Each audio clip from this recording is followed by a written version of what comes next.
Bon, J'espère que c'est qui, lui? c'est un prof qu'elle avait la main. Qu'est-ce qu'il a? Le dentiste. Qu'est-ce qu'il a? Joyeux?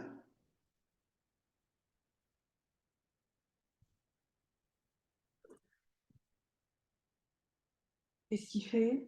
Hein? Qu'est-ce qu'il fait? Il attend le coup. Ah, J'espère que...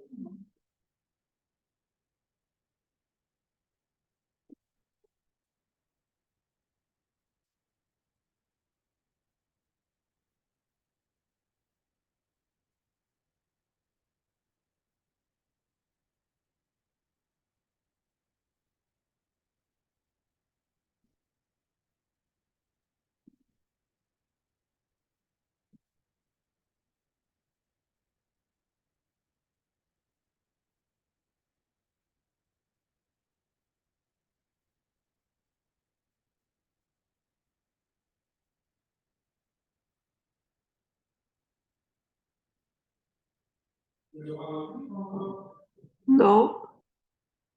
Hein? Non, je vois pas. Le bonhomme, il a pas l'air de bouger. Le bonhomme, il a pas l'air de bouger.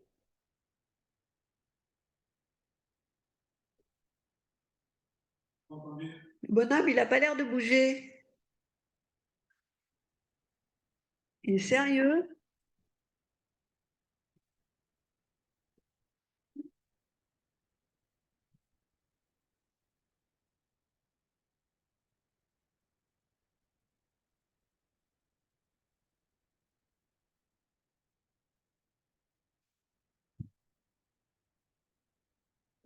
Les journalistes.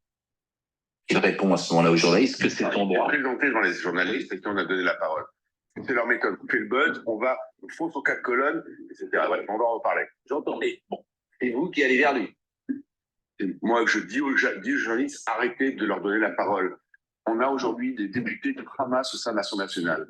Pascal Pro, je vais vous rappeler que le 7 octobre ou le 8 octobre, quand il n'y avait pas encore quasiment un Palestinien tué, les LFI et autres faisaient des feux de joie. À ce stade, il n'y en a pas un qui a appelé le Hamas mouvement djihadiste. Nous sommes terroristes. Pas une fois. David Giraud est en plus négationniste. Il a été en Tunisie, il a apparu avec les djihadistes en racontant qu'on avait tout raconté, que le dans le cours, c'était les Israéliens qui l'avaient mis, etc., etc. Et aujourd'hui, au sein de l'Assemblée nationale, vous devez savoir, il n'y a jamais eu un drapeau étranger. Jamais dans l'hémicycle. L'enceinte dans l'hémicycle de l'Assemblée nationale. Il aurait pu en avoir. J'aurais pu, moi, un jour amener un drapeau israélien, on aurait pu amener un drapeau ukrainien. Peu importe. On ne l'a jamais fait parce que ça ne se fait pas. Parce qu'on respecte la République. Ils savaient pertinemment ce qu'ils voulaient. Alors, ils étaient prêts à aller faire leur simplement. Factuellement, on va voir la séquence évidemment, et factuellement, je disais que c'est vous qui allez vers lui. Et après, effectivement, Enfin, il m'a poussé, il m'a claqué fort, on va en parler. mais attendez, tout ce que vous dites sur M. Guiraud est exact, hein, sur la négation de ce qui s'est passé cet été. Tout ça est absolument exact. Simplement, je voulais montrer cette séquence, et puis après, on va évidemment chacun donner notre avis. Moi, je n'ai pas souvenir à l'Assemblée nationale de telles insultes. Je suis né, on avait parlé au 19e siècle, au début du 20e siècle, où vous en êtes quasiment venu aux mains. Disons-le. C'était difficile pour moi de me retenir. Je pense que j'ai malgré tout gardé mes termes. C'était compliqué. Ce traité fort. Pascal Pro. Non, mais c'est une insulte antisémite. Oui, je suis Ça d'accord. fait des siècles qu'on traite les juifs de porc et de rat. Ça suffit.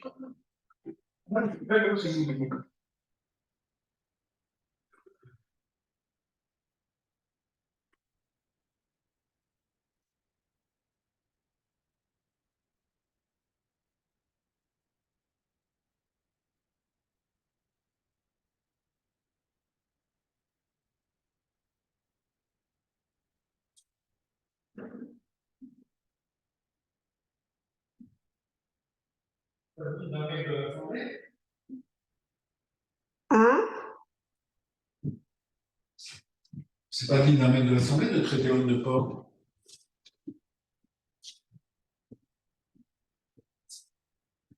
Bon, alors, qu'est-ce qui se passe là?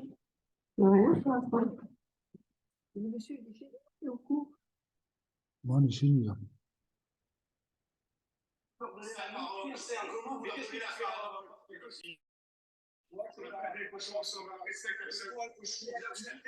T'es dans la boue. Et j'ai aussi, c'est pas de la boue du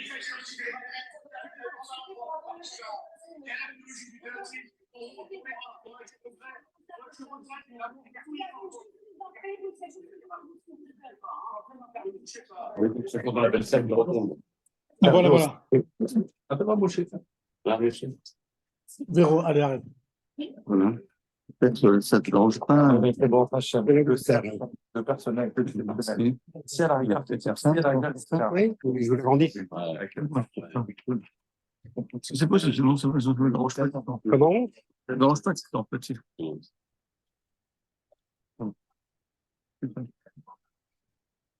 Ah, c'est bon, c'est avec le zoom là, ça marche.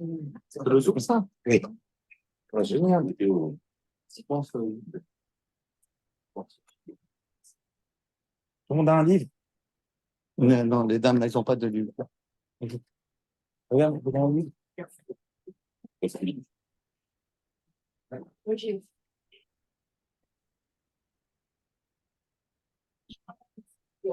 Ah, la porte fonctionne. Transforme la porte. C'est pas si vers le cours. C'est l'année de ma tante. Daisy Gisela, Bat, Marcel Eugénie. D'accord.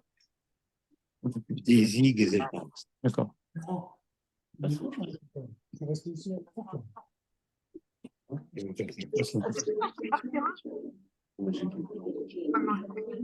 Donc voilà, bonsoir les amis. Donc on va dédier ce cours à la mémoire de Daisy Gazala, Bat Marcel Eugène, que les Hashem, c'est tout, c'est du Torah, cela est nous d'Ishmata. Donc nous allons prendre la page, ça ne vous dérange pas, la page Yud Gimel. Yud Gimel, ça veut dire 13, en haut de la page. Alors, comme j'ai déjà dit, ce livre-là de Emouna Bitachon que vous avez devant vous, donc, a été écrit par le tzaddik, le Rav Agadol, le Rav David Abou Khatzra, qui était le petit-fils direct de Baba Saleh. Il a écrit cette brochure pour nous donner du courage pour tout ce qui se passe en Israël. Et on voit que Hachem, il nous met vraiment, il nous met. Il faudrait peut-être dire aux gens de couper leur micro, peut-être, ceux qui sont là. Est-ce que vous pouvez fermer votre micro, s'il vous plaît, ceux qui sont. Comment je peux faire? Je ne sais pas. Je ne connais pas. J'ai peur de faire quoi que ce soit. Est-ce que vous pouvez fermer le micro, s'il vous plaît? Merci. Voilà, donc Hachem donne une grande épreuve. Et l'épreuve de cette période que nous vivons, c'est la Emouna. Comment nous allons traverser cette période tout en gardant la Emouna, la foi, le bitachon, la confiance envers Hachem Yitbarach. Tout ce livre a été écrit pour nous donner ce courage. Et chaque fois que nous étudions ce petit volume-là, c'est quelque chose qui est très, très parlant, puisque le Rav, c'est un Rav de notre génération, qui a 70 ans, c'est pas un grand, il n'a pas 100 ans, donc il connaît les problèmes, il connaît nos problèmes, nos difficultés, nos faiblesses, et il sait comment trouver les mots adéquats pour donner du courage. C'est pour ça qu'on a décidé de faire ce petit fascicule pour sortir ce cours et de ces cours-là avec renforcé de Emouna et de Bitachon envers Hachem. Donc, nous allons prendre la page Yud Gimel, page 13. En haut de la page, ça commence par Aemuna B'Hashem, la confiance et la foi envers Hachem. Ena ba'a le Adam Bekalut, ça ne vient pas d'une manière facile. Nisra Yegdia Rabba, et un homme, il a besoin de faire beaucoup d'efforts. Kede afin. Nigvoa et Aemuna Bekerbo, pour fixer la Emuna en lui. Rak mitor yegia, seulement avec effort, ou mahamat, et avec beaucoup de conviction, zoché, il a le mérite, l'arzik bemuna, de tenir la mouna. Dit le Rav Ezeu Shamu Chazal. C'est exactement ce que nos sages nous ont appris. Yagata ou matzata, tamin. Explique le Rav, Yagata, si tu as travaillé, ou matzata, et tu as trouvé, ta'amin, alors tu as la émouna. pas ta'amine, comme on explique d'habitude le Rashi. Yagata matzata ta'amine, c'est travailler, alors tu peux être sûr que tu vas réussir. Non. Yagata ou matzata, si tu as travaillé et tu trouves, c'est parce que tu as eu Imuna. Parce que sans avoir travaillé, il n'y a pas d'Imuna. Bien, le Rav est en train de nous dire, apprendre quelque chose d'incroyable. Bien qu'a priori, nous, on croit que la Imuna, on l'a reçue de nos parents, de nos grands-parents. On est juif, on est né juif, et Bezrat Hashem, jusqu'à 120 ans, en bonne santé. Mais, dit le Rav, c'est pas comme ça. Chaque jour, il faut travailler la Imuna. Si une personne ne travaille pas la Imuna, ben, sa Imuna, elle s'estompe, elle s'abîme, Shalom, elle perd de sa puissance. Donc, ça qui dit le Rav. Yagata, Yagati ou Matsati Tamin. Continuons les mots. Irak, Amitiagea, c'est seulement celui qui travaille. Zoche, il a le mérite, la voie, la imuna, d'arriver vers la imuna. Aval, mais lo yagati ou matzati al ta'amin. Mais si tu n'as pas travaillé dans ta imuna et tu dis que tu as trouvé la imuna al ta'amin, c'est pas de la imuna, ça. Tu dis, moi, je travaille pas l'imuna, moi, c'est naturel, c'est naturel, je crois en Dieu. Non, ça marche pas. Pourquoi? Qui en a imuna davar shelma bekar, parce que la imuna, c'est pas quelque chose de simple. Diskodbo, Beligi, Ameuba sont travaillés dessus. Ve'al Metziazu, Abaa, et par ce travail, et à ce moment-là, lorsqu'on trouve, avec tout ce travail, on atteint la Egia, Abba, Mitor Yegia, Neymar Avram Avinu. C'est ça que Avram Avinu, après des années de travail sur soi, il est écrit Matsata et levavo neeman lefanecha. Maintenant, Dieu dit maintenant, j'ai trouvé que son cœur, il a de la émouna, Avram Avinu. Avram Avinu, déjà à l'âge de 3 ans, il a connu Hachem.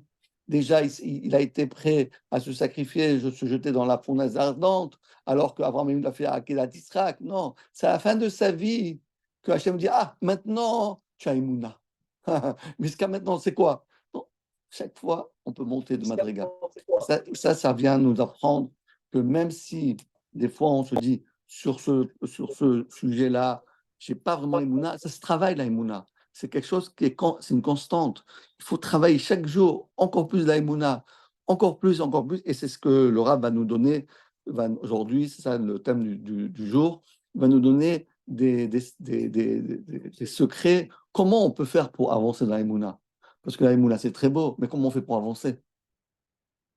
En tout cas, Avraham Avinu, Shmitor Yegiato, Shel Avraham Avinu, Avi Amaminim, Hachem, Nimtza Levavo Neeman. C'est Hachem, il a trouvé en lui son cœur qui était plein d'émouna, l'ifna shevarach. Kemosh Katuv Meidalav, Ve'emin B'Hachem, Vayachshevelo Zdaka, Ve'emin B'Hachem. À ce moment-là, il a émouna. Maintenant, dit le Rav. Maintenant, comment on va faire pour atteindre et pour grimper dans la émouna? Dit le Rav. Ve'chen Nirmaz, Ve'she'ela, She'shoalim Kol Adam Bevo'o Le'olam Ha'elyon. Lorsqu'on arrive dans le ciel, hein? La chanson. Ouais, c'est ça.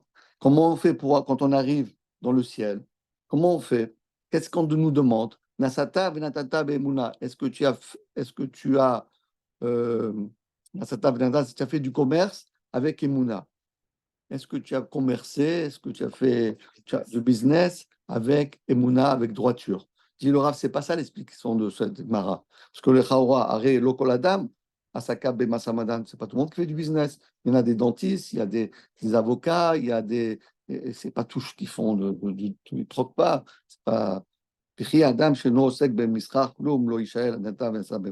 qui n'a pas fait du business. On ne va pas lui poser cette question. Et là, chez Shoalim Koladam, Aïm Asak Vitiagea Bemidata Imuna.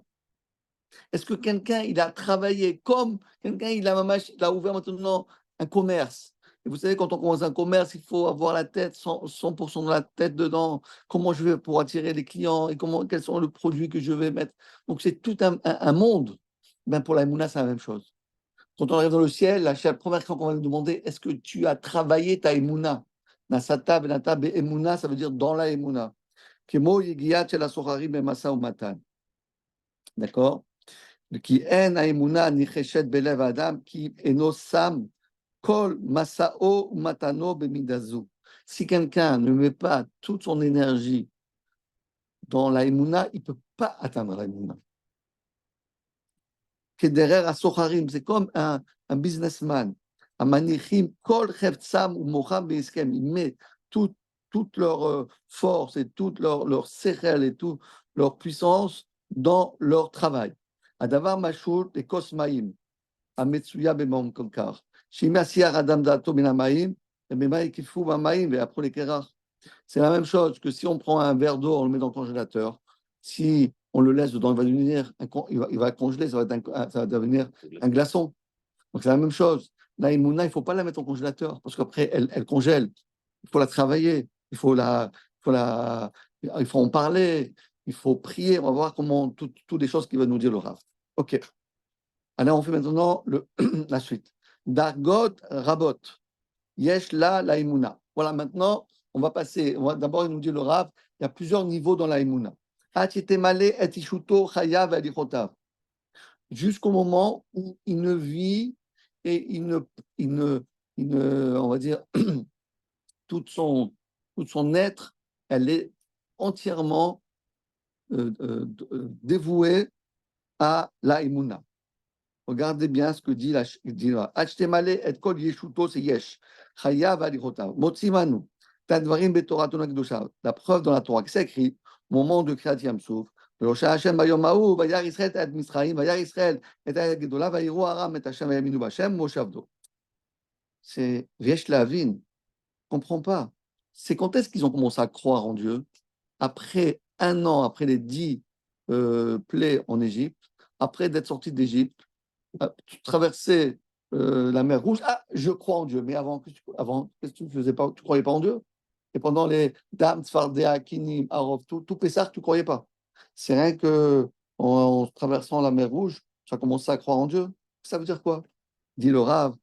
Moi, je suis là, chez l'eau, Nigalou, Israël, et Misraïm, et la Bisra Emouna. Et la Emouna, c'est grâce à ça. Nimken, ils avaient déjà la Emouna, parce que Dieu, pourquoi il les a fait sortir d'Égypte? Parce qu'ils avaient la Emouna. Donc ça veut dire quoi? Qu'en Kriyat Yamsuf, ils ont eu de la Emouna. Alors déjà, ils avaient la Emouna avant. Et là, nous voyons, dit le Rav, Nimken, ma ba katuv le lamedenu shachar veyosha Hashem bayom ha'u.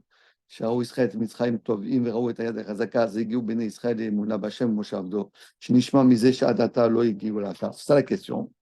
Comment on a besoin alors? À quoi ça sert? Et donc, on tourne la page. Oulam kar yesh lomar. Voilà l'explication de tout ce que nous sommes en train d'apprendre.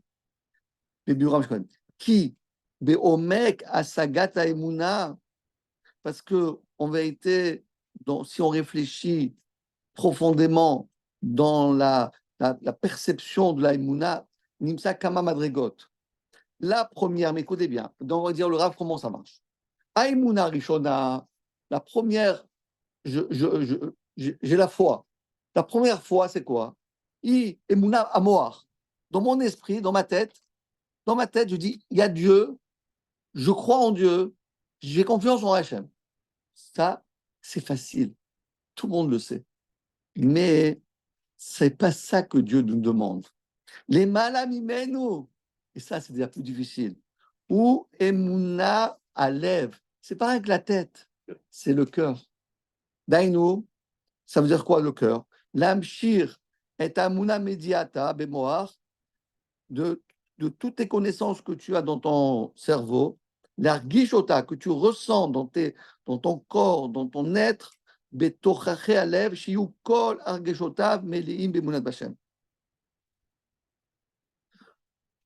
doit pas simplement le savoir, on doit le ressentir. Mes sentiments, tout ce que je ressens, c'est de la Emouna. Et ça, dit le Rav, écoutez bien, qui a mechak, la distance qu'il y a entre le mohar, le cerveau et le cœur, combien c'est? 20 cm? 30 cm, dit le Rav, c'est combien? Ben Hashamaim la'aretz. C'est entre les cieux et la terre. C'est la différence entre le cerveau et le cœur. Ce que je sais dans le cerveau, ça n'a rien à voir avec mon cœur. J'ai le droit de tout savoir, je connais tout le Shas, Babli, Rouchalmi, ça ne sert à rien. C'est pas ça que Hachem dit dans ta tête. Dans ta tête, tu sais plein de choses. Mais comment tu ressens? Le ressenti. C'est quoi le ressenti? Bachar, écoutez bien.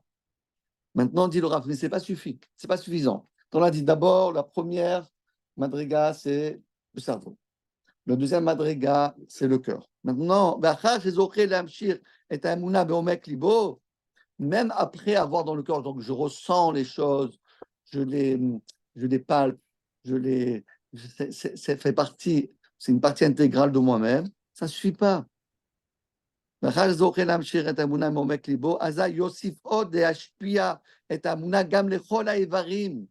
faut que ma main, mon pied, ma bouche, mes yeux, mes oreilles, ils soient dirigés vers la Emouna. Ça veut dire quoi? Dit le Rav.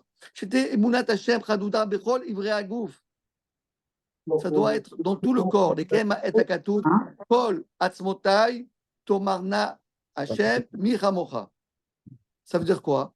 Shiargishu kol evarav shen on milvado. Afin que tout le monde, tout son corps, doit sentir que il n'y a que Hachem, explique le Rav, qui est diat amor valev, même si tu l'as dans ton esprit et dans ton cœur, en ba'em dai kemo sheroin famim. D'accord? Shemargish, shemitragesh al, shemitragesh al adam davar metil ema. Lorsqu'il arrive quelque chose, il a peur. Il dit le Rav, pourquoi tu as peur? Mais tu lui as dit il y a 5 minutes qu'il n'y a rien que Dieu. OK. Et tu le ressens. Mais pourquoi tu as peur alors? Alors, c'est quoi la peur? Ça veut dire que ça dépasse l'intellect. Ça va les sentiments. J'ai peur. J'ai peur. Mes mains, mes pieds, je m'enfuis. Pourquoi? Parce que j'ai peur. Mais pourquoi tu bouges? Pourquoi tu bouges? Parce que j'ai peur. Ah, mais tu sais qu'il n'y a rien que Dieu. Tu sais que dans ton cœur, qu'il n'y a rien que Dieu. Comment ça marche? Non, ça ne suffit pas. Il y a le cerveau, il y a le cœur, il y a les membres. Tu ne peux pas bouger la main qu'avec Emouna. Emouna, Bayadaïn. Tous les gestes de ta vie, tu dois les faire avec la Emouna. Rak, Imala Beyado, la Shrita et Emouna, Bechol, Evre Goufo. Écoutez le Rav, qu'est-ce qu'il dit? Azaï, En, Pachad ou Mora. Sholtimbo, Veu, Shalav, Batoar. C'est ça la vraie Emouna. La vraie Emouna, on va faire un test. On va faire un test. Je ne vais pas le faire en public. Chacun va le faire chez lui. Un test. Pour savoir, sur une échelle de 10, combien il est noté. Faites-le. Combien je suis stressé? Combien j'ai peur? Combien j'ai de la rasra? Tu mets un peut-être on a 1 sur 10? 1 sur 10 peut-être? Vous n'avez pas peur? Vous n'avez jamais angoissé? Il m'a dit non. Bon, c'est bon. Maman, je me disais tout le sadikim. C'est ça la Emouna. La Emouna, c'est dans le cerveau, dans le cœur, mais pour pouvoir la concrétiser, on doit être Dans les membres. Dans les membres. Dans les membres. On doit avoir dans les membres. Donc, tout le corps, il doit être assujetti à la Emouna. Maintenant, on dit le Rav, t'en comprends que pourquoi les Béné Israël, bien qu'ils soient sortis d'Égypte, ils étaient déjà des gens des croyants, mais ils étaient des croyants dans la tête. En Égypte, ils étaient croyants dans le cœur. Mais ce n'est rien qu'en sortant d'Égypte, et la mer elle s'est ouverte, à ce moment-là, ils ont cru Hachem, ils pouvaient palper Hachem, ils pouvaient le palper Hachem. Voilà, Hachem, il est là. Je n'ai pas peur. Je n'ai pas peur. Vous savez comment c'est dur d'arriver à cette madriga? De ne jamais avoir peur, de ne jamais être angoissé, de ne jamais être stressé, de ne jamais avoir un... Il y a des gens, ils ne dorment pas la nuit tellement ils sont stressés. Ouais, qu'est-ce qui va arriver demain? Ouais, demain, j'ai un rendez-vous. Comment je vais faire? Comment je vais faire? Et ça, et là, et attends, je suis convoqué, je suis convoqué chez, voilà, je ne vais pas dire à la police. Ouais. Les impôts. Les impôts, les impôts. Je ne vais pas dire. Ok. Ça va. Non, tout le monde peut arriver à ça. Tout le monde peut arriver à ça. Tout le monde peut arriver à ça. Ok, alors maintenant on va passer à la page Yutet, s'il vous plaît. Alors Rav va nous dire comment on fait pour sentir Hachem dans chaque geste, chaque mouvement, chaque parole. On doit parler des Mouna, on doit regarder Mouna. Pas regarder. Je vais vous donner un exemple. Quelqu'un, il voit une photo pas bien. D'accord? Il est attiré par quelque chose il voit quelque chose de pas bien. Il est attiré. Mais pourquoi il est attiré? Parce que ses yeux, ils sont plus forts que lui-même. Mais tu sais qu'Hachem, il est là. Pourquoi tu regardes? Mais je sais qu'Hachem est là, mais je n'ai pas la force. Et dans ton cœur, tu ressens Hachem. Oui, moi j'ai Mouna Hachem. Alors pourquoi tu fais? Quelqu'un, il doit dire la Shonara. Tu sais que c'est pas bien. Tu sais que ça sort de la Shonara. Et pourquoi tu parles? C'est plus fort que moi. Les gens ils disent, c'est plus fort que moi. Donc ça veut dire que c'est pas Mouna. Ouais. La Mouna, ça doit nous donner, parce que il n'y a rien que Hachem. Donc, chaque geste, chaque mouvement, chaque parole, quand j'entends quelque chose, je regarde, je ressens quelque chose, ça doit avoir un filtre qui s'appelle Emouna. Regardez maintenant ce que dit le Rav et on va avancer. Vous allez voir des choses, dit le Rav, des choses extraordinaires. Je saute un petit peu. Il faut d'après vous, Jacob, après toi, tu rattrapes. D'accord, Big Mara. Et à Corée Hallel, dans la Gemara, on dit, Maseret Shabbat, que celui qui va lire dans Teilim les psaumes de Hallel, qu'on fait Alléluia, Beset Israël, Mitzrayim, tout le Hallel qu'on fait, Bechol Yom, chaque jour, Arezé, Mecharev ou Megadev, il est considéré comme quelqu'un qui blasphème. Celui qui lit Teilim, tous les jours, il fait le Hallel. Il fait ses Teilim, c'est juste avant Couche de tête. Ça commence à peu près à 100, 113, 112, comme ça, jusqu'à 119.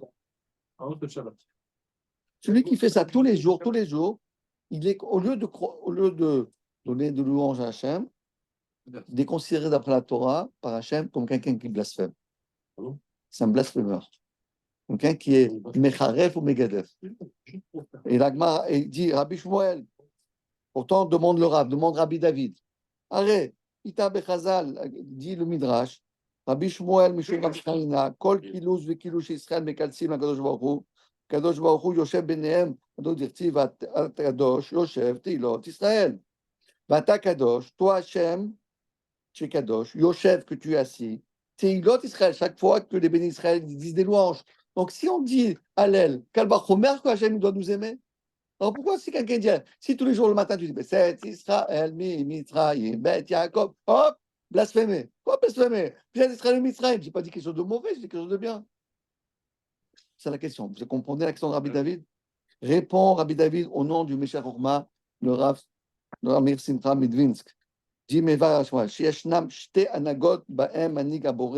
a deux manières comment Dieu il gère l'humanité. Comment Hachem il gère le monde?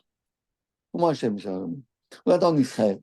Comment Hachem il gère la guerre du Hamas avec Israël? Comment Hachem il gère? Il y a deux manières. La première manière, dit le Rav, il y a tous les jours des miracles. Je ne sais pas si c'est, par exemple, ce qui s'est passé jeudi, ça n'a pas été dans les informations. Je vous raconte ce qui s'est passé. Parce que quelqu'un qui habitait là-bas, il m'a raconté ce qui s'est passé. Il a vu à Beersheba. Lorsqu'il y avait la Iloula de non, la blague de Rabbi Shimon Bar Yochai. C'était dimanche. Donc, je m'excuse, ce n'était pas la semaine dernière, c'est ce dimanche. Vous savez que le Hamas, ils ont envoyé des missiles à Tel Aviv. Oui. Mais ils ont envoyé un missile à Beersheba. Ils n'en ont pas parlé. Et ils ne l'ont pas arrêté parce qu'ils sont tombés dans Shetar Patoir. Mais qu'est-ce que c'est Shetar Patoir? Écoutez bien ce qui s'est passé. Ils sont tombés en plein milieu de la ville de Beersheba. En plein milieu de la ville. Et où c'est tombé? Dans un jardin. Dans ce jardin, il y avait des dizaines d'enfants. Il y avait des dizaines d'enfants. Vous l'avez entendu, ça? Entendu. Il y avait des dizaines d'enfants qui étaient dans ce jardin.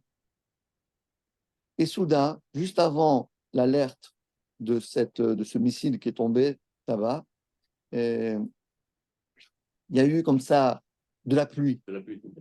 Vous l'avez entendu? Oui, j'entends. Il y avait une sorte de tempête. Et tous les gens se sont ils ont vécu.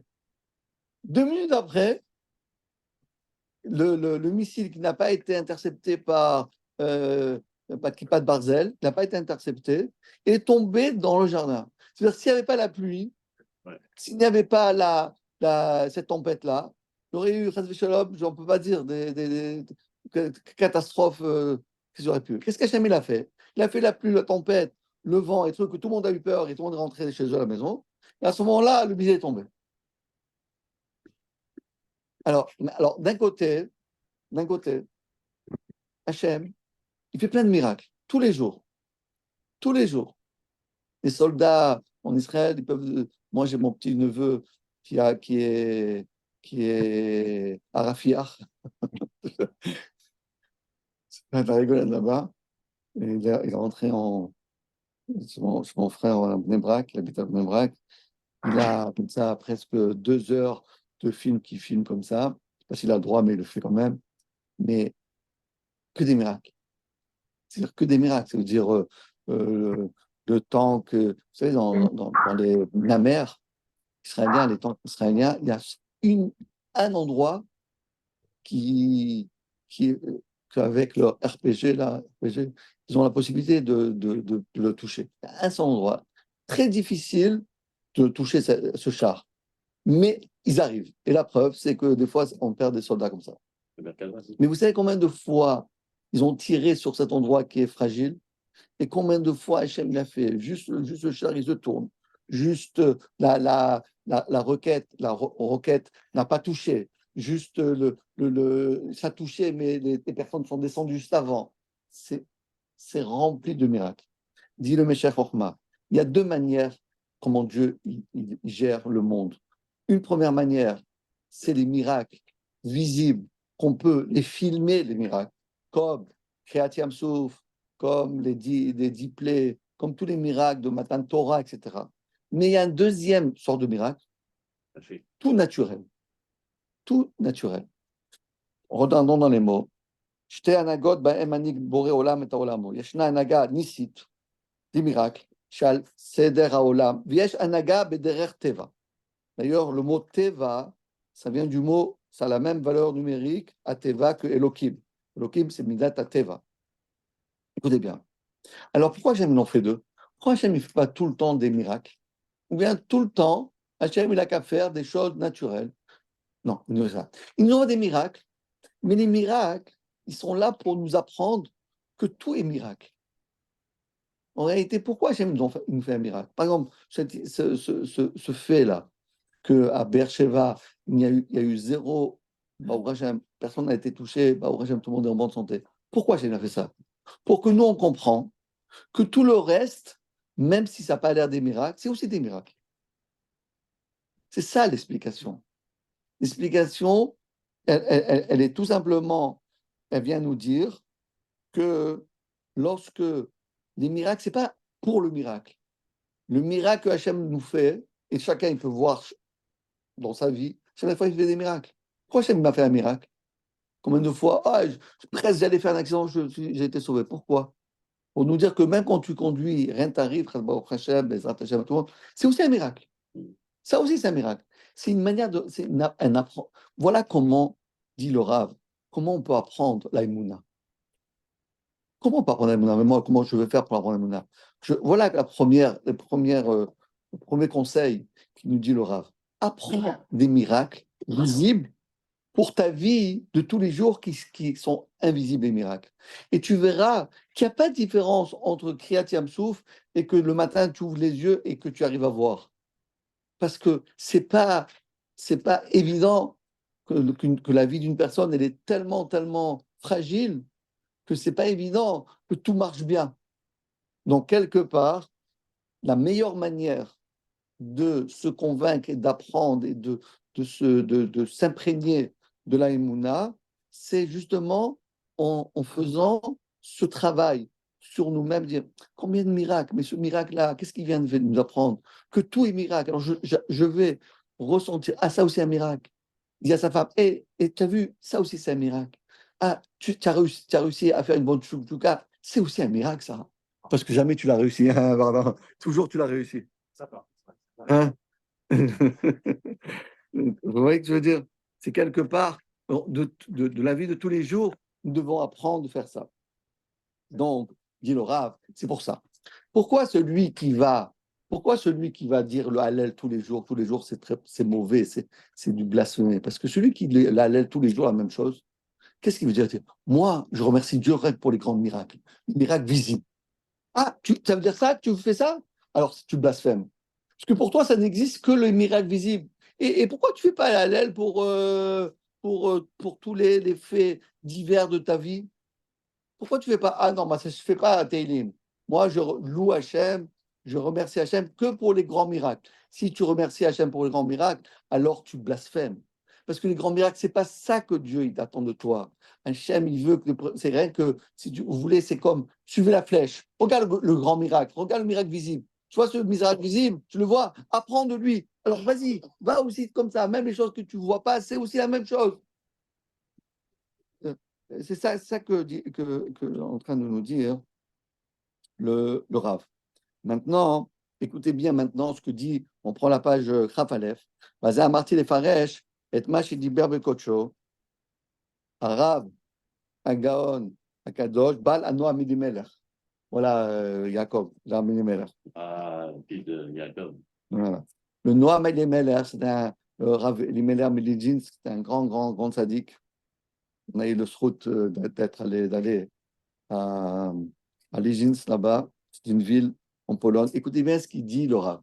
Et ça va nous donner encore une deuxième, on va dire, conseil, comment faire pour avancer la Emouna. Donc, on va dire, la première manière, c'est de regarder des miracles, et des miracles visibles. Je rends ma vie que tout est miracle. Deuxième chose, ce que dit le Noam Minemelar. Qu'est-ce qu'il a dit? Ou Béné Israël, Alechou Bayabasha Betochaya. On dit lorsque les Israël ont traversé la mer Rouge, et les Béné Israël, Alchou, ils sont allés, Bayabasha, sur la terre ferme, Betochaya, dans la mer. On demande le Rav, ce qu'on parle. Dans la mer. Ils sont allés Bayabasha, sur la terre ferme, dans la mer. Non, ils ne sont pas allés dans la mer, parce qu'il n'y avait plus de mer. Alors, si tu dis dans la mer, c'est pas dans Yavacha. Si tu dis Yavacha, c'est pas dans le mer. Alors, ça veut dire quoi? Ils ont traversé la mer Bayabasha à sec, Betoraya, en plein milieu de la mer. Mais, alors, si c'est la mer, c'est pas Yavacha. Si Yavacha, c'est la mer, c'est quoi l'explication? Alors, dit le Rav, écoutez bien. Dine, Israël, les Béné Israël, Beshat Kriyat Yamsouf, au moment de la où Hachem la traversée de la. Lorsque Hachem il a ouvert la mer Rouge, Raou Niflo Tavid Barar Shemo, ils ont vu les miracles incroyables que Dieu a fait. Vero Memuto Vegudulato, sa grandeur et sa hauteur et sa grandeur. Sadikim, et il y a des gens sadiques, Sholchim Tamid, qui vont toujours, Bidvikut, toujours attachés avec Hachem. Velibam Tamid Beromemut El, et toujours, ils montent vers Dieu et ils s'attachent à Hachem. Afshelo Beshat Kriyamsuf, même s'il n'y a pas de miracle. Chez Gam, écoutez bien maintenant l'explication. Chez Gam Beyabasha, Roim Niflootav. Parce que même quand on est sur la terre, voilà ce qu'il dit le Rav. Tu marches la terre. Tu marches sur la terre. Ben, je marche ici. Je traverse Charles de Gaulle. Je suis à Aleph. Où tu es là? Bon, tout va bien là. Là, tout va bien, tu vois? Tout va bien là. C'est pas vrai. Rien ne va plus. Parce que tu es dans la mer ici. Tu es dans une mer. Tu es dans la mer, toi. Parce que qui c'est qui dit que tu es sur la terre? Tu dis, bah, parce que c'est de la terre. Non, c'est de la terre, mais tu crois que c'est de la terre, mais en réalité, ça peut se transformer. Et combien de gens, des tremblements de terre, et combien de tsunamis, et combien de tsunamis, c'est Mamash Bayabasha Betochayam. C'est pas Basha Betochayam, ça? C'est notre. Donc, dit le Rav, c'est ça qui dit le Nami Meller. Et Meller, c'est que nous, où c'est que nous sommes, dans n'importe quelle situation, on doit sentir qu'en vérité, on n'a pas de prise. On est on est dans de l'eau. C'est Dieu qui nous fait tenir. C'est-à-dire, on se dit, bon, là c'est bien, lorsque je suis dans la mer, j'ai un peu peur, mais quand je suis sur la terre, je suis bien. Pas vrai. Parce que même sur la terre, tu es dans la mer, et quand tu es à la mer, et quand tu es dans la mer, tu as peur. C'est pas vraiment peur, parce que là-bas, c'est de la terre. Attends, où tu es? Sur la mer. Dans la mer, tout le monde a peur. Parce que c'est dangereux, la mer. Même quelqu'un qui sait très bien nager, il a peur. Il y a des requins, peut-être il est fatigué, à savoir ce qui peut arriver. Et bien sur la terre, il n'a pas peur. Alors le Rav dit, quand tu es sur la terre, tu dois avoir peur comme si tu es dans la mer. Et quand tu es dans la mer, tu dois être confiant comme si tu es sur la terre. C'est-à-dire qu'en réalité, tu ne dépends que d'Hachem. Parce que la terre se peut transformer en mer et la mer peut se transformer en terre. Donc pourquoi tu as peur dans la mer? Parce que j'ai peur. Mais non, parce que si tu as la confiance en Dieu, tu ne dois pas avoir peur. Parce que en réalité, tu n'es pas sur la mer, tu es dans la terre. Bon, ok, je suis sur la terre. Quand je suis sur la terre, je suis bien. Non, à la terre, tu dois avoir peur parce que ça peut te transformer en mer. Et pourquoi tu n'as pas peur? Parce que c'est Hachem. Donc, en fin de compte, si on vous avez compris la réflexion qu'il dit le Armin Meller, donc en réalité, il n'y a aucun endroit. Aujourd'hui, je pense que c'est ce qu'il est en train de nous dire, le Rav David. Avant, à l'époque, moi je pense que tout a commencé à partir du World Trade Center, à l'époque où, il y a où les tours jumelles ils ont été. Depuis ce moment-là, le monde il a changé. Personnellement, je pense que c'est déjà à ce moment-là, peut-être même avant. Et qu'est-ce qu'on est en train de dire? Avant, nous, on pensait qu'il y a des endroits qui sont bien. Par exemple, à l'époque, on disait, en Amérique, tout est bien là-bas. C'est un pays extraordinaire. Au Canada, c'est super. Tout, tout le monde dit, les connaisseurs, ils disent que le meilleur pays à vivre, c'est le Canada. À part qu'il fait moins 40, mais ça, c'est notre problème. Pour les gens qui n'ont pas froid. D'accord? Moins 40 en été, je parle. Euh, Qu'est-ce qu'Hachem il a fait? Est-ce que vous connaissez un endroit où aujourd'hui on est tranquille? Vous allez par exemple, vous allez en Sfarad, vous allez en Espagne. C'est bien là-bas, non? C'est l'Espagne, c'est super. Bon, je vais aller en Islande, là-bas c'est bien. Ou en Norvège, vous savez, c'est bien la Norvège. Je dis, la Norvège, c'est un pays qui est neutre, etc. Non, mais non, vous vous rendez compte? Vous vous rendez compte? Qu'est-ce que Hachem il est en train de nous dire? Je prends un exemple. La France. Vous êtes bien? On était bien. Alors, attends, ici c'est Yavacha ou c'est Yam? C'est Yabasha ou c'est Yam? Alors, avant, on pensait qu'il y a des endroits, c'était Yabasha. On est tranquille, on est sur terre, on a des valeurs sûres, etc. Aujourd'hui, toutes les valeurs se sont effondrées. Il n'y a pas un endroit à Brooklyn, il y a des centaines, des milliers, des dizaines de milliers de juifs. Les gens, ils ont peur. Tous se promènent dans la rue. Au Canada, vous savez c'est quoi le Canada? Qu'est-ce qu'ils ont dit au Canada? Vous savez le Canada, le Canada, qu'est-ce qu'ils ont fait? Ils ont maintenant ils ont donné la nationalité canadienne à tous les Palestiniens, je ne sais pas, 10 000 Palestiniens qui veulent venir, ils leur donnent, ils leur font l'ALIA gratuitement. 500 000, ils veulent ramener 500 000 personnes de Gaza. Voilà, par exemple. Ouais, imaginez-vous après, vous êtes de déménager de là-bas. Là-bas. Non, mais c'est juste un truc qu'il a dit, c'est pas une rumeur, c'est vrai. Non, il a dit ça aujourd'hui ou hier. 500 000. C'est bien fou, là. Donc, vous avez compris ce que dit le Rav. Est-ce que vous comprenez comment c'est fort? Donc, voilà le deuxième conseil que nous donne le Rav. Comment faire pour arriver à sentir et ressentir comment Dieu il est avec nous. Parce que celui qui pense, comme a dit le Rav, que lui, il est Bayabasha, alors Betochayam. Et si tu es Betochayam, j'ai peur, alors tu es Bayabasha. Parce que Hachem te protège. C'est ça la règle. La règle, c'est qu'on doit essayer de se focaliser sur cette manière de sentir que tout dépend de Dieu. Voilà ce que dit le Noam Meller. Ça vaut $1 million, ça. Maintenant, on prend la page 23. Rav Gimel. Ah, maintenant, dit le Rav, avançons. On a dit premier conseil, j'aimerais dans le troisième conseil.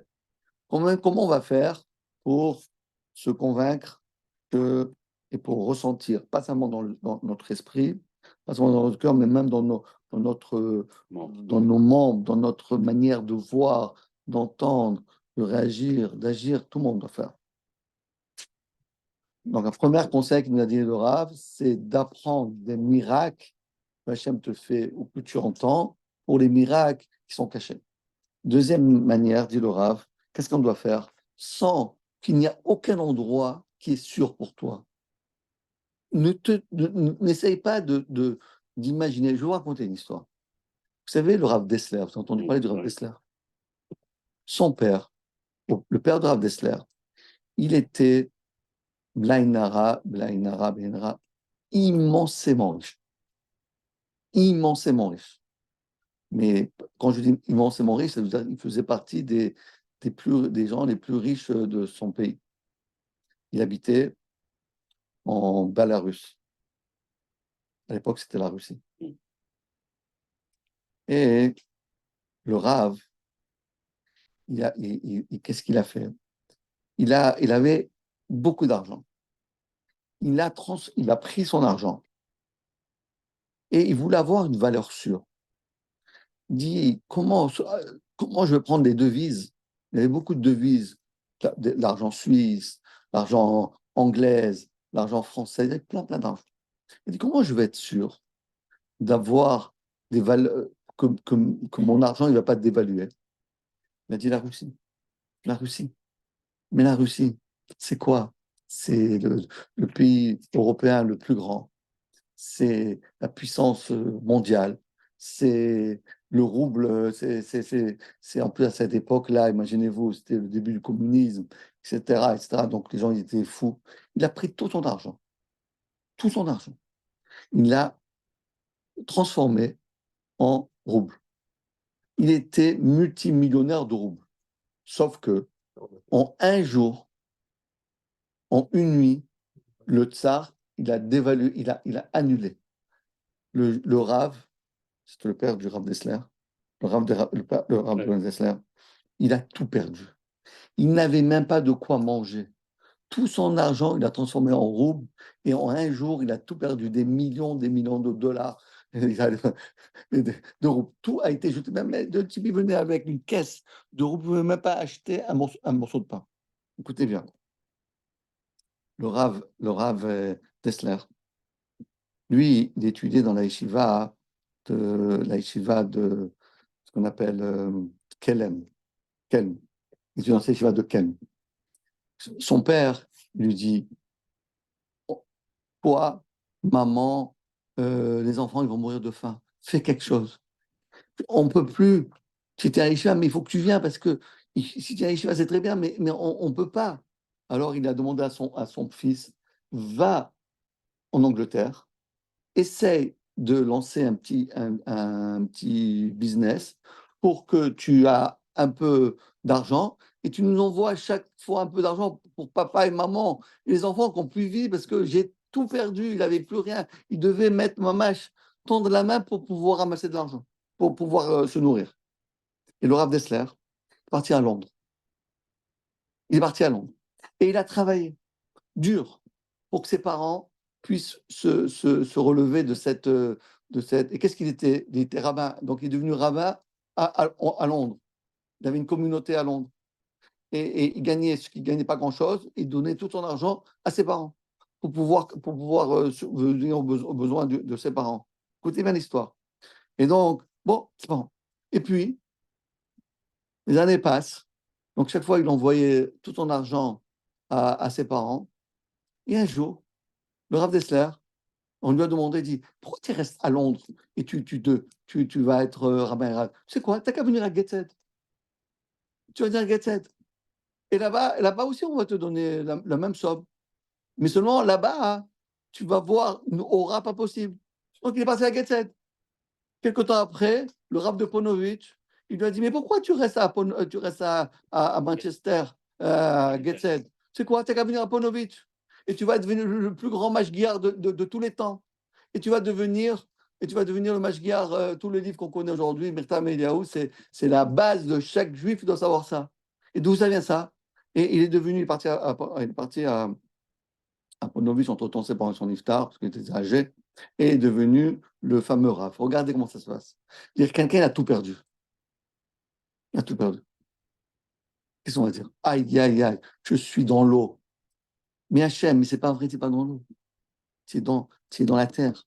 Parce que grâce à ça, le Rav Dessler est devenu Rav Dessler. Grâce au fait que son père a fait faillite, grâce au fait qu'il est parti aider, parti à Londres. Qu'est-ce qu'il fait à Londres? Il ne savait pas parler l'anglais. C'était des Lituaniens, des gens qui ne savent pas parler l'anglais.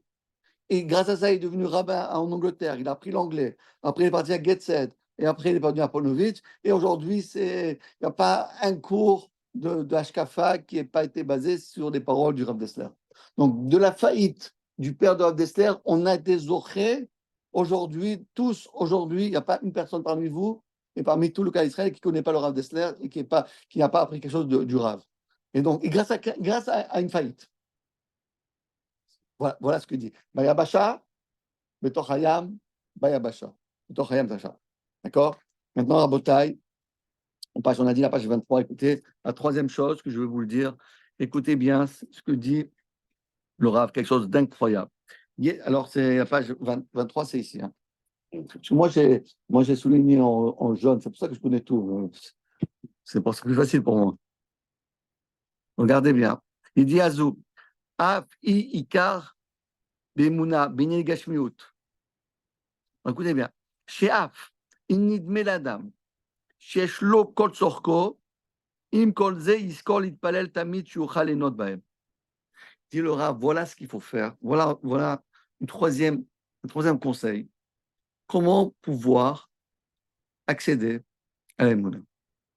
Chaque jour, tu vas prendre un petit moment dans ta journée, dans la tfila, quand tu es au travail, lorsque tu es dans ta voiture, lorsque tu es dans n'importe où, avant de dormir, en te réveillant, tu prends un petit moment dans ta vie, 5 minutes, 2 minutes, 1 minute, 15 secondes, et tu pries Dieu qui te donne la Emouna.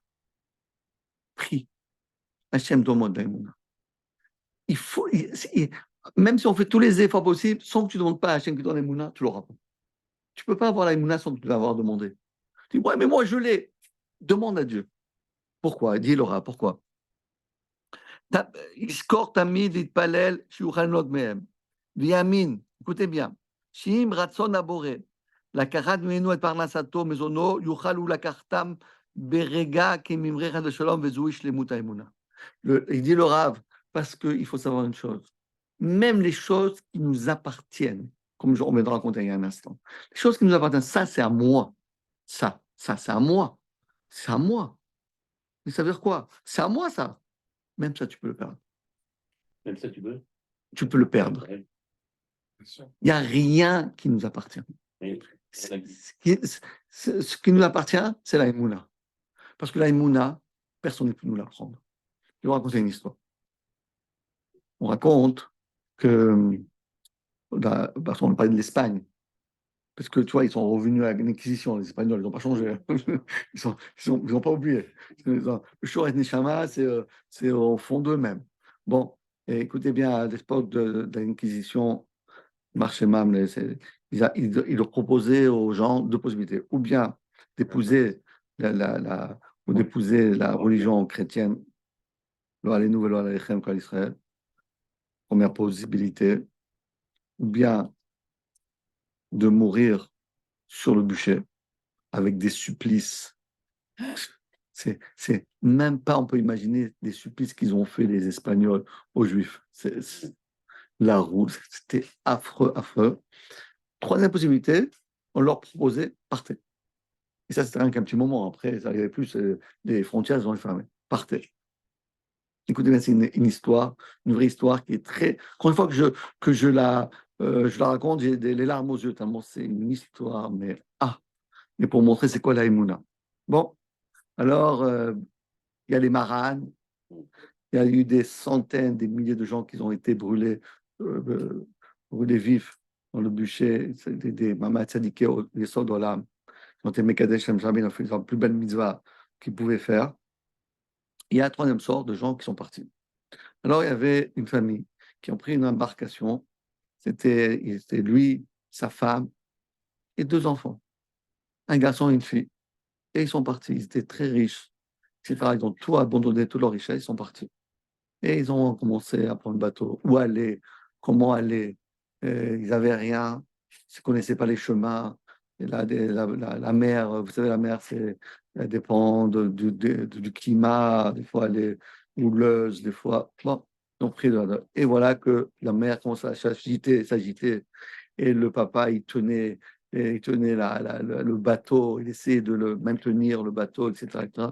Et puis, malheureusement, un de ses enfants, il n'a pas tenu très fort, très très fort dans le bateau et il a été expulsé du bateau et il voit son enfant qui est en train de couler, etc. Il ne peut rien faire et malheureusement, Niftar. Une vraie histoire, c'est écrit dans le Sefer Shevet Hussar, du Rav Eliyahu HaKohen, un grand sadique. Il faisait beaucoup de miracles et on étudie beaucoup ses Sfarim dans les Yeshivot. Bon, il continue son voyage qui était infinissable. Et puis, son deuxième enfant aussi, malheureusement,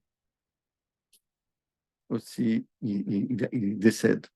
Il se retrouve, lui et sa femme, en train de pleurer tous les larmes de son corps. Il ne savait pas quoi faire. Moi, je vais faire. Et puis, ils avancent. Il n'avait plus d'eau. Il n'avait plus d'eau. Tout l'eau, il a été renversé, ils ont perdu. Bon, toute une histoire. Et puis, il ne savait pas quoi faire. Et sa femme, elle avait soif. Et ils ont des jours passés, il n'arrivait pas à trouver. Peut-être il tournait en rond, il ne savait pas de quel côté aller, ils n'avaient pas de boussole. Il ne comprenait rien comment ça fonctionnait. Et puis, il voit sa femme, petit à petit, perdre perdre conscience, etc., etc. Et puis, elle décède.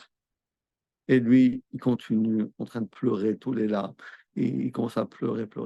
Et puis, de loin, il voit la terre. Donc, il avance, il dit, la terre. Il avance. Et puis, il arrive, il avait plus de force, il avait soif, il avait faim. Ça, il arrive sur le rivage et il arrive et il tombe. Et juste une seconde avant de quitter ce monde, il a dit, Hachem, tu m'as pris mon fils, tu m'as pris ma fille, tu m'as pris ma femme, mais ma émouna, tu ne pourras pas la prendre. Parce que moi, je croirai en Dieu quoi qu'il arrive. C'est ça les Espagnols. C'est ça les Espagnols. Ça c'était le Bet Yosef, c'est à l'époque du Bet Yosef, de Rabbi Moshe Cordovero. Ça, c'était les grands tzadikim d'époque. Une histoire incroyable. Maintenant, et encore quelques minutes. Alors, on continue la page 23. Piresh, écoutez bien l'explication que nous dit le Rav Mibelz, le Admo Mibelz. Elle dit vrai Agmara. Rabbi Eliezer Agadol Omer, Kol mi sheyesh lo, pas de besalo. Celui qui a du pain dans son panier. Ve Omer, et il dit Ma ochal et machar. Qu'est-ce que je vais manger demain? Eno ela mekatne amana. C'est quelqu'un qui est très, très, très bas, très petit dans la émouna. Alors, pour l'instant, qu'est-ce nous on comprend? Il a de quoi manger, il se fait du souci pour demain. Il dit, mais demain que je vais manger. Maintenant, tu as de quoi manger, pourquoi tu te fais du souci? Demain, on verra pour demain. Ça, c'est la Gemara. Mais demande le Rav, c'est pas ça l'explication. Oulam, Ouzal, on tourne la page. Ouzal, Amar, Apirouj basé chez Adam Tsarir. Écoutez bien. Tamid Shlitpalel Hashem Barar. Il faut prier à Dieu. Écoutez bien qu'est-ce qu'il faut dire. Même s'il sent qu'il a tout ce qu'il veut, Kol Sorko, Tsarir Litpalel Shelo Ikru Mito. On ne lui prend pas. C'est ça qu'il dit. Mi Sheshlo Pat Besalo, celui qui a du pain dans son sac. Veomer, et il dit Ma Ochal et Machar. Qu'est-ce que je vais manger demain? Attends, je te fais du souci pour demain. Et pour aujourd'hui, c'est bon. Attends, maintenant, il a un sandwich. Il a un bon sandwich dans la main. Il dit Bon, mais demain, je n'ai pas un sandwich. Comment je vais faire? Oh, mais comment je vais faire pour demain? Attends, et le sandwich, maintenant c'est bon. Pour toi, ça c'est bon. Demain, tu sais pas. Dit le Rav. Celui qui fait ça, c'est Mikazemouna. Pourquoi? Parce qu'il se fait du souci pour le demain. Parce qu'il est sûr qu'aujourd'hui c'est bon. Même ça, on doit rien que dire. Merci Hachem de nous avoir donné ça. C'est pas évident que je reçois ça. Parce que même si je l'ai maintenant, je peux le pas dans un instant. Vous comprenez? Ce qu'il dit, et je termine avec l'histoire du Rav Menachem Mendel Reminov. Alav Shalom. Zecher Tzadik V'Kadosh V'Bracha. Écoutez bien l'histoire qui raconte le Rav, et on termine avec ça. Il y a un jour, il y avait le Rav Menachem Mendel Reminov, on était aussi sur sa tombe. Et lui, un jour, il disait toujours à ses élèves, et les enfants, priez Dieu d'avoir la parnassa, les maisonnotes, priez Dieu d'avoir, que Hachem vous donne la parnassa. Alors, il avait un élève qui habitait chez lui, parce que le pauvre, il n'avait pas de parents, et le Rav il avait pris comme un fils. Alors, il lui dit, bon, moi, je vais faire la tefila. Pourquoi? Parce que tous les autres, et moi, c'est mon père, le Hadmour, Menachem Mendel Reminov, il était très riche. Moi, je n'ai pas besoin de faire la tefila d'avoir par ça. Bon, quand je vais me marier, et après je vais fonder un foyer, je devrais demander. Maintenant, je suis chez mon père. Je n'ai pas besoin de prier de quoi. Prier de quoi. Alors, le Hadmour, il voit que tout le monde fait la prière, mais son fils adoptif ne fait pas. Bon, il n'a rien dit. Et puis arrive le moment, bon, ce sont tous partis les élèves, et il arrive avec tous ses enfants, avec cet enfant adopté, etc. Ils se mettent à table, et regardez bien le miracle. Donc, le repas d'aujourd'hui, c'est une soupe. Une soupe. Donc, la maîtresse de maison, elle met à tous les enfants, au Hadmour, dans chacun, elle lui met son assiette et sa cuillère. Et à lui, elle s'est trompée. Elle lui a mis son assiette, mais il n'a pas mis une cuillère. Pas mis de cuillère. Pas mis de cuillère. Alors, le Rav, il voit que tout le monde mange. Ça va devenir froid. C'est quoi? J'ai pas de lumière. Bon, j'ai une assiette, c'est succulent, mais j'ai pas de cuillère. J'ai pas de cuillère. Moi, je mange une soupe sans cuillère. Il y en a d'autres qui faisaient mais bon, l'amour, ça se fait pas tellement. Alors, dit le Rav, tu as vu, ça c'est Hachem, il vient t'apprendre quelque chose. Même si tu as tout, tu as ton père, tu as ta mère, tu as à manger, tu n'as pas de problème, tu as tout ce qu'il faut dans la vie. Et des fois, tu vas ne pas avoir de cuillère. Tu as tout, mais tu n'as pas la cuillère. Bon, ça sert avoir une soupe. Une soupe, j'ai tout ce qu'il faut dans la vie, mais voilà. J'ai une très belle voiture, sauf que j'ai perdu la clé. Ou bien j'ai une très belle voiture, mais je suis tombé en panne sèche, en plein milieu de la 14. Que je fais? Mais j'ai une belle voiture, c'est une Tesla. Une Tesla. Non, mais il y a aussi. Attends, mais Vous adorez la Tesla. Hein? Vous adorez la Tesla. Non. Voilà, c'est ça. Ah oui. Non, je n'aime pas du tout la Tesla, d'accord. Mais je sais que tout le monde aime, c'est pour ça que je dis ça. Moi, je n'aime pas d'Afrique. Moi, je préfère la 4L. Ouais. La chassera. Bien la 2 chevaux, c'est encore mieux. Alors voilà ce que dit le Rav. Donc Rabotai, voilà des 3 choses que nous avons appris aujourd'hui. En Bezat Hashem, on va se renforcer dans la Emouna. Amen.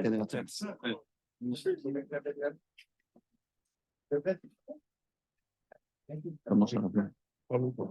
T'as vu ce qu'il a dit? Comment il faut faire? T'as fou, mais t'as pas la cuillère. Alors,